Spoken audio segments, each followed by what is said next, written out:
What is going on, Dolph fans? It is your boy Dillon, and it's pretty early. It's about 7 o'clock here in California, about 10 o'clock on the East Coast. So it's a bit early.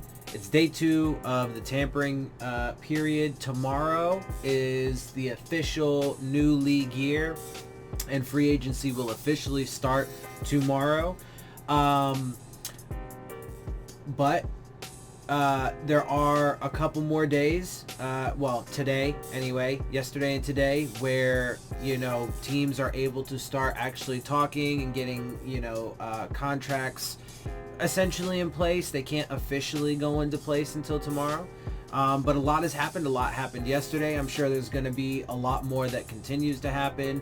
The Dolphins obviously did a lot of spending yesterday. And I assume that they're going to continue doing spending.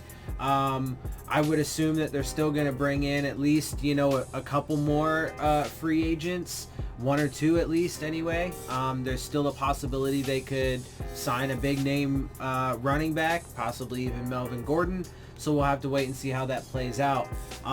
But there were a bunch of big signings. And before we get into anything new, I want to take a quick look back. And there's an article detailing all of the major signings across the league yesterday, and their opinions of those deals and so on and so forth. So I want to read you this writer's opinion of the 4 signings that the Dolphins did.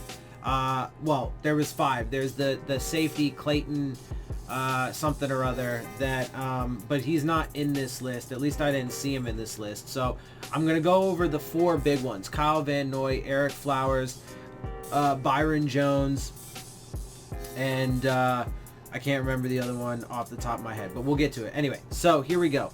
First one, Miami Dolphins signed linebacker Kyle Van Noy. Terms, 4 years, $51 million.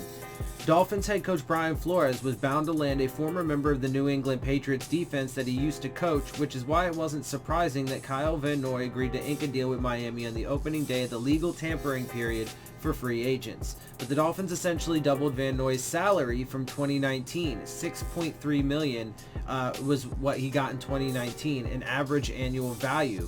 Considering he's on the verge of 29 and has never had a 7-sack season, that's pushing it. He's never been a Pro Bowler and is now the 7th highest paid inside linebacker in the league, and he's likely to decline by the time Miami is competitive.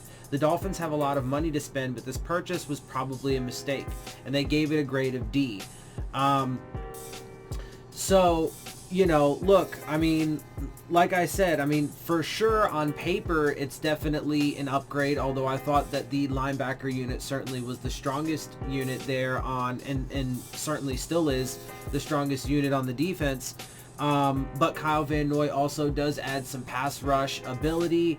But yeah, and he does obviously have familiarity with Brian Flores, but it's obviously going to also be an entirely new, well, maybe not entirely new, but it is going to be a new defensive scheme, and tons of new coaches that weren't there before. So there's going to be a lot of moving parts in this.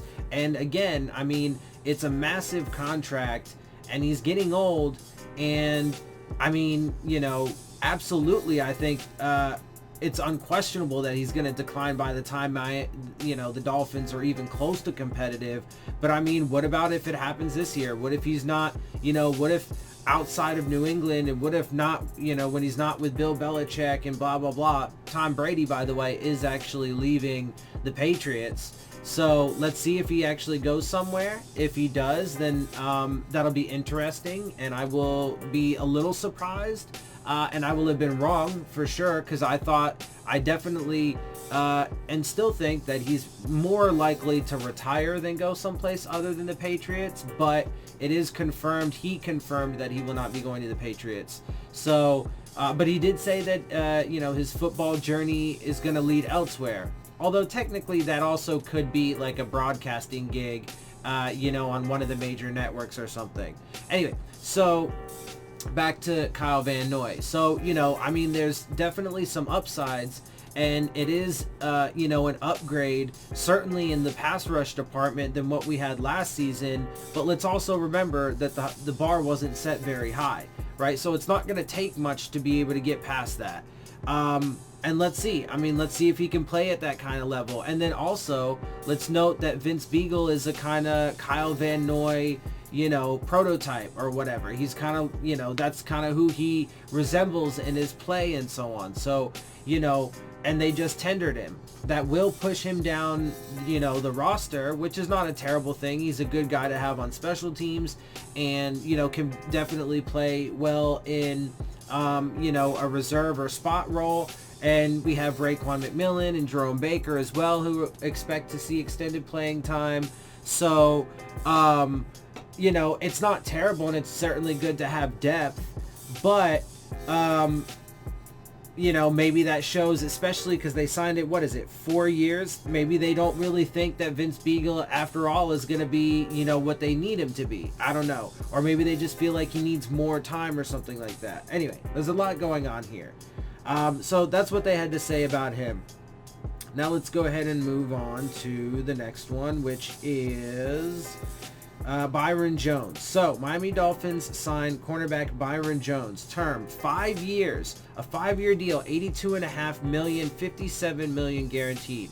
This will make Byron Jones the highest paid defensive back in football by a massive margin, which is ridiculous even when considering salary cap inflation. And now let's note though that we also have Xavier Howard, who is the second highest paid corner. So we're going to have literally the two highest paid corners in the league on this team. Now look, again, the Browns are the team that everybody wants to point to as a supposed success story for tanking, or how to do it, or I don't even know at this point. But, you know, they brought in a bunch of big stars, both through free agency and in the draft, and it didn't turn out so well. So let's see if the Dolphins can avoid replicating that. I'm not so convinced, but we'll have to wait and see. Anyway.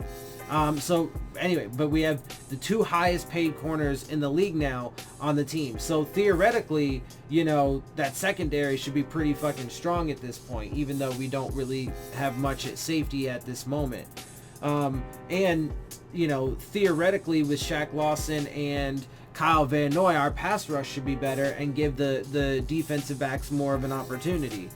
But we'll see how it plays out. Yes, Jones is technically a Pro Bowl cornerback, but the 27-year-old has earned that honor just once in 5 seasons. He's never been an All-Pro, and he has just 2 interceptions in 79 career games. 16 corners ranked higher at Pro Football Focus last season. He has room to grow after moving from safety earlier in his career and excels as a press man outside presence, but there's no Byron Island, and his lack of playmaking ability should have kept the price down more than it did. Not at all, apparently. That was in parentheses. Considering he has just 2 seasons left before his age 30 campaign, this deal is ludicrous for a Miami team still in the early stages of a rebuild, and they gave it a D- grade. So, I mean, you know, a lot of that I do agree with. I mean, it is enticing, and technically, you know, it could turn into good things. But what if he doesn't, you know, what if he doesn't produce turnovers? And, you know, what if, you know, he's just all right? What if he's not, you know, what if he's nothing super special? What if he's just all right? You know, Xavier Howard, he still has a potential, you know, disciplinary action coming from the league because of his off the field issues. We don't know yet. We have to wait and see how that plays out, but it's still possible. He has also been having, you know, he's had a few knee surgeries, so we'll have to keep an eye on his health going forward. And, you know, he's also in the middle to back end of his prime, right? Not in the back end yet, I think, because he's 25, I'm pretty sure. So he's, you know, he's in the middle of his prime. So, I mean, if you look, we have a ton of guys that, you know, like, first of all, now we have, I guess you could say, a handful of like superstars with Shaq Lawson and Kyle Van Noy, whatever. I don't know that I would necessarily, Eric Flowers, I don't know that I would necessarily consider all those guys to be stars, but, you know, certainly by how they were paid, they are. And so we have a bunch of them now, but, you know, we'll have to wait and see if that, you know, translates on the field. All right, next one. Let's see. Here we go. Miami Dolphins signed edge Shaq Lawson. Terms, 3 years, $30 million. Source, ESPN's Cameron Wolf. The Miami Dolphins' approach to free agency seems to be adding talented young players who haven't met high early career expectations and still possess lots of upside after encouraging 2019 campaigns. Pause for just a quick second. Let's make an obvious note that obviously a couple of the players are a bit older, and they noted in their evaluation of those players that they are, getting into the back ends of their careers, or their primes at least, and that's why the signings didn't totally make sense. Anyway, and so, but also, again, and even with Shaq Lawson and Eric Flowers, they're 25 years old, so they are still young. However, they are currently what I would consider to be in the middle of their prime, and they, over the next 3 years of the contract, of their contract, and with the, if they spend that entire time with the Dolphins, they will be getting older and moving into the back end of their primes. So, that's part of why I don't like doing what they did and being such massive spenders, because, there is potential that none of these guys actually even make it through the entirety of the contract, especially someone like Byron Jones, who by the end of it's going to be like 32 or 33 or something like that, right? Same thing with I'm having a brain fart, the other one. Anyway, so there are definitely some, there's some upsides, but there's also some points of concern. But let's hear what they had to say about this. The Miami Dolphins, I read that part right. So at least that's how you describe both Flowers and Shaq Lawson, who's coming off his best season yet as a member of the Buffalo Bills and could flourish in a new setting in his age 26 campaign. But pause right there for a quick second. So it's his best yet, but it was only 6.5 sacks. And that Buffalo Bills defense is pretty stout and really good. We had one of the worst defenses in the league last year. Now, Stephen Ross and this organization think that they can just throw resources at it and get all these big name guys and that it's just going to magically work. I don't know. Historically, that doesn't tend to work. Historically, it tends to be, lacking success more than it does end up as, a winning strategy. But we'll have to see if they can do it. I'm not so convinced that Stephen Ross and the power structure that he appointed from, Chris Greer, Marvin Allen, Reggie McKenzie down to Brian Flores, I'm not sure that they can do it. But they have a perfect opportunity to prove me wrong. But he is still a relatively young guy, and he still does absolutely have upside. And again, at least on paper, he should improve our pass rushing ability. We'll have to see, again, if that actually translates on the field. Lawson compiled 4.5 of his 6.5 sacks last season in the final 6 weeks of the regular season, which could suggest the 2016 first-round pick is about to finally take off. Well, you hope so. But we have to wait and see, because, and look, if it doesn't, and Eric Flowers is another one, both of those guys are former first round picks. Like Eric Flowers, now this will be his third team, right? And so we've already actually seen this a little bit. We saw it with Taco Charlton, Josh Rosen, a few of these guys that they tried over the past season, and it didn't work out, right? Now Taco Charlton is still, and Josh Rosen are still on the roster, but they're not looking as if they're going to be major pieces, or, certainly they don't look like they're going to be major foundational pieces going forward. So, a lot of things still have to play out, but it's not looking particularly good. Let's see if with these guys they can turn that around and get better production out of prior first round picks. But again, at the same time though, if these guys were really, that great and lived up to their first round status, you would think at least that the teams would have found a way to keep them. But anyway, we'll see. Let's see. Got his 4.5, 6.5 in the last 6 weeks of the regular season. Could suggest he's ready to take off. And yet, even after signing on the first day of free agency with the salary cap nearly at $200 million, he still isn't one of the 25 highest paid edge defenders in the NFL. That's a shockingly good deal for a blossoming 25-year-old with a high ceiling. Pause right there for a little bit. I don't entirely agree with that. I do mostly, except for, yes, he's not one of the 25 highest paid edge defenders, but his production is not that great, right? It's just been okay. And that was his best season a few seasons in. And they've decided to let him go. So the Bills obviously didn't think, and again, he was on there are a lot of really good players on that Buffalo Bills defense. So he could have certainly could have benefited from that.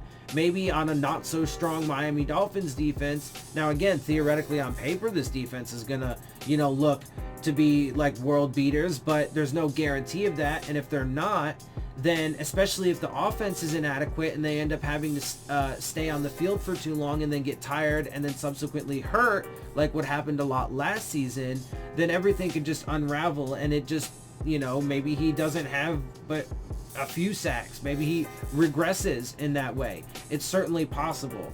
And if that's the case, if that ends up happening, then it will, because the size of the contract is pretty, he might not be the, in the top 25, but he's probably somewhere, in the middle of the pack. And it's, for somebody at that production level, especially with the fact that, by the time we're like legitimately competitive, he's going to be getting to the back end of his prime, and he might not even end up, making it through his entire contract on the Dolphins. So it is actually a pretty sizable contract, but the outcome of it is ultimately will determine. The other two big ones, Byron Jones and the other one, whatever, those ones are just massive. Oh, Kyle Van Noy. Those ones are just massive contracts. Eric Flowers and Shaq Lawson are a little bit better, but they're still pretty sizable. Anyway, but they gave it a grade of A. All right, and so let's see. The last one is Eric Flowers. And let's see what they had to say about him. So, 3 years, $30 million, $19.95 million guaranteed. And that's another thing though too, is they guaranteed so much of the money. So if they don't, like, let's say one or both of these guys don't end up, panning out, or maybe they get a serious injury, and what if they end up like cutting them next year or get rid of them? Then they've already paid them all this money, but they lose out on, the part of the contract that the player is supposed to live up to. And maybe it's not even their fault. Maybe it's because of injury, but then the Dolphins lose out on it. It's just a bunch of wasted money. Anyway, Eric Flowers has yet to earn the right to be considered a good NFL player. Well, that's not a particularly great way to start it, and he was flat out horrible during his first 4 seasons with the New York Giants and Jacksonville Jaguars. So, definitely not a particularly good way to start that, but okay. But he's still just 25 years old, okay. But again, in the middle of his prime, and if his prime's not very good, according to, this guy, then I don't know how much hope there is going forward, especially since our offensive line was just absolute trash last year. And, again, one of my big worries is that they're going to try and, patch it with signings like this and think that they're going to be able to then, move up in the draft to go get somebody, whoever it is, Herbert, Burrow, Tua, and then, throw him in the fire because he's their, bright, shiny new toy, and, blah, blah, blah, blah, blah, the quarterback of the future, etc. And then end up, getting him demolished. But we'll have to wait and see. He was a top 10 pick 5 years ago, and he appeared to find a groove while excelling as an interior pass protector down the stretch for the Washington Redskins in 2019. Let's also note, though, that the Washington Redskins were also one of the worst teams in the league last year. So that's also a pretty notable, added piece of context. He was, according to this writer, he was terrible his first 4 seasons in the league. This will now be his 3rd team that he's on. He had a career year last year when he moved inside, but was still on a very bad team and contributed to that. So, I mean, you know, it all has to be weighed. But the Dolphins decided to sign him to a pretty sizable contract. And one that, again, they seriously front-loaded. So if he doesn't pan out and he's not on the team next year or the year after, then, I mean, they pretty much already paid him the entire contract at that point. So while a $10 million average annual salary looks downright wacky considering that Flowers was a bust for the Giants, it makes some sense for a Miami Dolphins organization that is rebuilding and has plenty of money to spend on a flyer. Let's note that they used some of that same reasoning in the earlier ones to say that they were bad signings. So not totally consistent there in their reasoning, but and frankly, I would actually use those as arguments to why it wasn't a particularly great signing. And if he fails, then, you know, and again, the offensive line is the biggest Achilles heel this team has. And, you know, right now it's not looking much better. It's looking a little better, but not much. If Flowers once again is a tremendous liability in Miami, the Dolphins can move on in a year or two, likely with limited, if any, long-term financial implications. But it's not just that, okay? I understand that, you know, having dead money and stuff like that can be problematic, and that's part of why bloated contracts can often be problematic, but it's not just that. It's also, if in 2 years they cut him and, you know, over the next 2 years we fucking suck, then those 2 years were a waste. All that money was just a waste because we got no returns from it. Now, if he's a star and if he fucking, you know, mauls people and we start winning games, then it'll turn out to be good. All of these contracts will at least look a lot better, even though they are still pretty sizable. All of them. Let's see. And in the meantime, his poor play would just help them tank to bolster said rebuild. On the other hand, if he flourishes, this deal will look like a coup considering the growing cap. That's if he flourishes, but let's back up there for a quick second. This writer says, and in the meantime, his poor play would just help them tank to bolster said rebuild. So that sentence implies, at least from my understanding of it, that if he was to play bad, then that would help us tank, but that was supposedly last year. This is 2020. He wasn't on the team during the quote-unquote tanking season, which it was. He's on the team now, and if he plays bad, that would help us tank, but that's not what we want to do. So, and then what? And then we're going to start the rebuild in 2021. I mean, that was certainly, you know, a narrative that's been out there for a while. Anyway, I know it's tough to come to grips with the idea that Eric freaking Flowers is now one of the 12 highest paid guards in the NFL, but that's what talent potential can do for a guy in free agency these days, and they gave it a B, which seems a little high considering their evaluation of it. Also, let's note, one of the 12 highest paid guards. So that is a pretty sizable contract overall when compared to the other players at his position, especially considering the lack of production that he's had. And again, honestly, I mean, you know, people have differing opinions, but in my opinion, guards are not the premier positions on the offensive line. In fact, the Patriots are an example of that. They paid their tackles and center bigger contracts. I mean, they don't really give anybody massive contracts, but they paid their tackles and centers the bigger contracts, and they got guards constantly on the cheap, super cheap, and they way overachieved compared to their pay.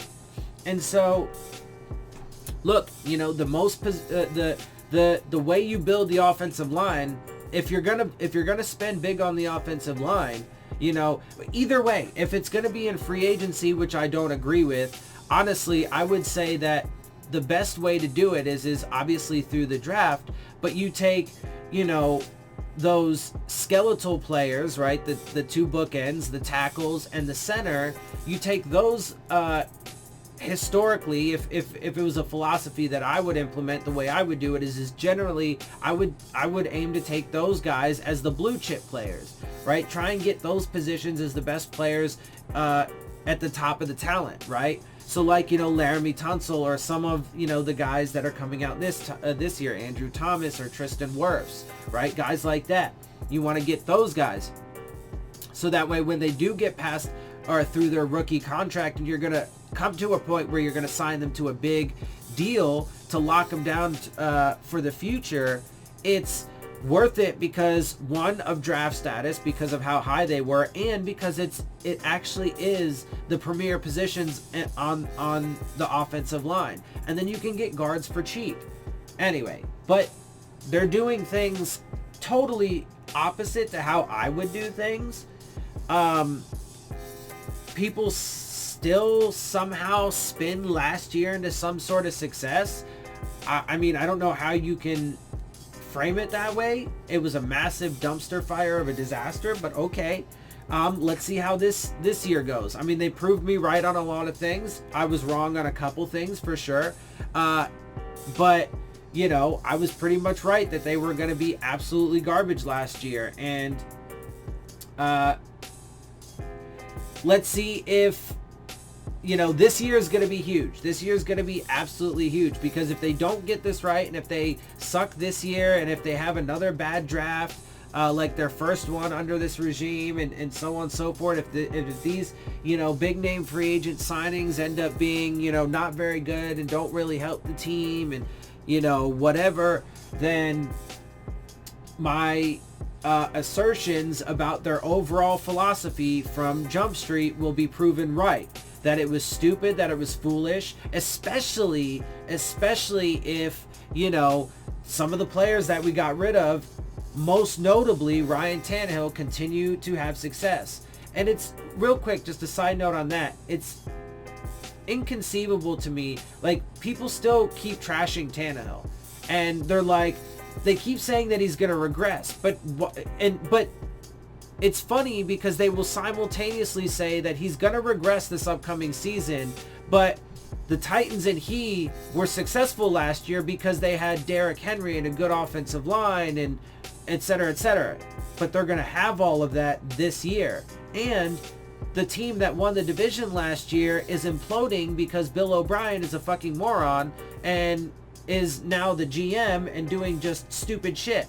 So, like trading away Deshaun Watson for, David Johnson. Okay, well, you're a moron. Bill O'Brien, I've been saying for a while, is the thing that's been really holding that team back. But if the Texans do regress, the Titans could very well take the fucking division, and they just won the AFC Championship this past year. So, and Ryan Tannehill just got signed to a massive contract, I believe $118 million with like 90-something million guaranteed. They're gonna have Derrick Henry in that offensive line and that good defense. They're gonna go into the draft not really needing a whole lot, so they can just take best player available or trade down and get more players. Like, they have so much flexibility. They are going to stand to be a really good team next year, and I think that they're gonna win that division. So, if all of those things come to pass, if the Dolphins end up sucking next year, if, none of this shit pans out, and then especially if Ryan Tannehill and that team continue to rise, then it will prove me right that this entire thing was absolutely for naught, that it was unnecessary, that, and then additionally, I'm of course really interested to see what happens with Adam Gase and the Jets. Everybody wants to say that Adam Gase is this terrible coach because of a bunch of shit that he didn't even have any control over.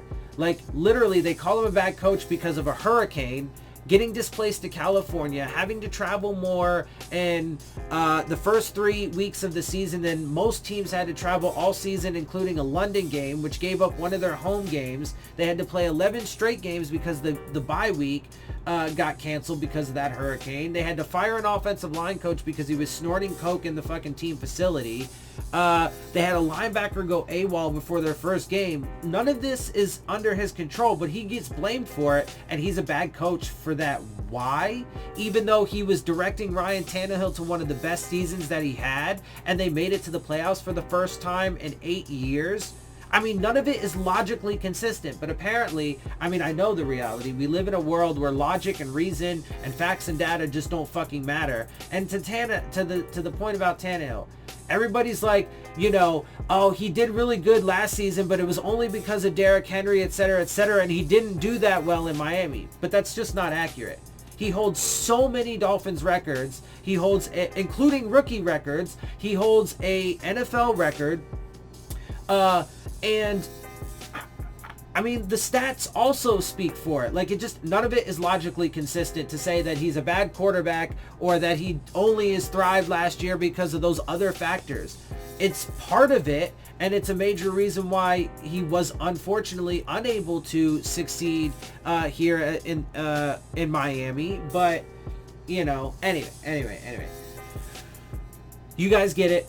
There's going to be a lot more going on. There's going to be a lot more to talk about. But I did want to get that out there just to give you some other perspectives and to kind of talk through it a little bit and recap the first day of free agency and all the craziness that has happened. So, anyway, that's what I got for you guys. I'm going to get up out of here. I hope you guys enjoy my videos and my perspective. If you do, make sure you hit the subscribe button. Make sure you hit the like button. Make sure you hit the bell if you want to get the alerts. Share my channel and videos with your friends and family. Leave your questions, comments, and concerns down in the comment section. And, of course, as always, make sure you follow me on Twitter at Dillon Tartara. And with that, I am out. See y'all soon.